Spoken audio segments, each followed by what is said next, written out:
এই যে ভাই ভাই ভাই কত বড় সাপ দেখেন ভাই ভাই ও মাই গড তেরে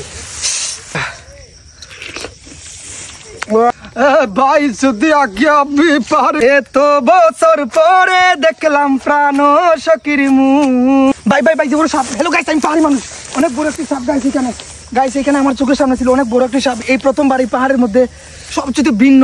দেখতে একদম একটি ফলের মতো একটি সাপ মানে ফল বুঝেন তো আপনারা ফল খাবার ফল ফ্রুট পাহাড়ি ফ্রুটের মতো একটি সাপ এখানে দেখছি এই যে ভাই ভাই ভাই কত বড় সাপ দেখেন ভাই ভাই ও মাই গড তেরে গাইস এই যে দেখেন সাপটা কত ভয়ঙ্কর সাপ দেখছেন গাইস কত মিষ্টি হবে জানি না সাপটা খেয়ে দেখি আসলে সাপটা কেমন আমি এখন সাপটা খাবো আপনারা সবাই দেখবেন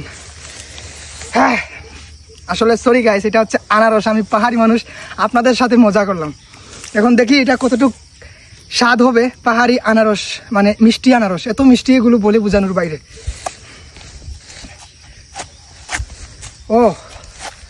ও এত বছর পরে দেখলাম প্রাণ সকির মুখ তারে যে দেখিয়া আমার বরি গেল বুক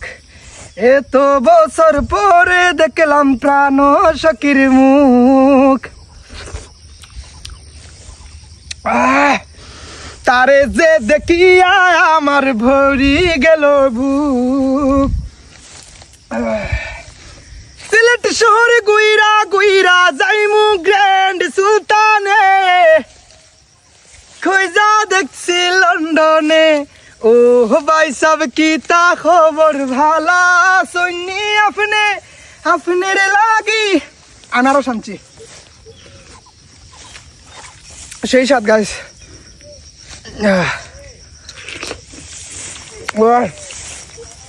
সেই সাথ পাহাড়ি আনারস কিসের জন্য তো মিষ্টি হয় পাহাড়ের মধ্যে কোনো ফল যত ধরনের ফ্রুট মেডিসিন দেওয়া হয় না কোনো ধরনের কোনো মানে কিছুই দেওয়া হয় না প্রাকৃতিক যে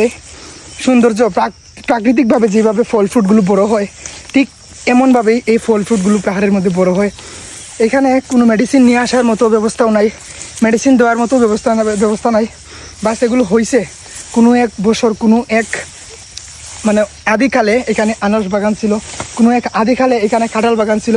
কোনো এক পূর্বপুরুষের আমলে এখানে লেবুর চাষ হইতো তাই এই জায়গার মধ্যে শুধু বন্যপ্রাণী বানর যত ধরনের বন্যপ্রাণী পাখি ফল ফ্রুটগুলো খায় আর মানুষ এসে কখনো এখানে খেয়ে যায় কিন্তু নিয়ে যাওয়ার মতো সাধ্য কারণেই কিসের জন্য এখানে আসতে গেলে 7 কিলোমিটার পাহাড়ের মধ্যে পাহাড় টিলা বেয়ে বেয়ে আসতে হয় তাই এখানে পাহাড়ি মানুষের দ্বারা সম্ভব যেহেতু আমি পাহাড়ি মানুষ এখন শ্রীমঙ্গলে থাকি শ্রীমঙ্গলে বাড়ি শ্রীমঙ্গলেই আছি শ্রীমঙ্গল ভালোবাসি শ্রীমঙ্গল হচ্ছে সৌন্দর্যের রাজা শ্রীমঙ্গল এটা আপনারা হয়তো জানেন না যারা এখনও শ্রীমঙ্গল শহর ঘুরেন নাই একবার হলে শ্রীমঙ্গল শহর ঘুরে যাবেন যতক্ষণ আপনার এই হাঁটুতে জোর আছে ততক্ষণ আপনি পাহাড় ভ্রমণ করবেন আর যখন হাঁটুতে জোর থাকবে না তখন এই লাঠি দিয়ে এইভাবে বলবেন ভাই যদি আগে আপনি পাহাড়ে ঘুরতাম তাহলে তো অনেক ভালো হইতো এখন আর জোর নাই বড় মিস করি আফসোস করি এটা হইয়া হইতো না যখন জোর আছে শরীরে এনার্জি আছে সালমান খানের মতো বডি ফিটনেস আছে পাহাড় ভ্রমণ করেন পাহাড় ঘুরেন পাহাড়ের মতো শান্তি পৃথিবীর মধ্যে আর কোনো জায়গায় নাই পাহাড় হইছে এমন একটা জায়গা ভালোবাসার জায়গা ভালো লাগার জায়গা মন শান্তি ফ্রেশ সব দুনিয়া শান্তি পাহাড়ে আসবেন পাহাড় ভ্রমণ করবেন আমি বাংলাদেশ থেকে পাহাড়ি মানুষ সবার প্রতি ভালোবাসা সম্মান শ্রদ্ধা হিন্দু মুসলিম বৌদ্ধ খ্রিস্টান সবার প্রতি ভালোবাসা পাহাড়ি মানুষ দাঁড়াও পাহাড়ি মানুষ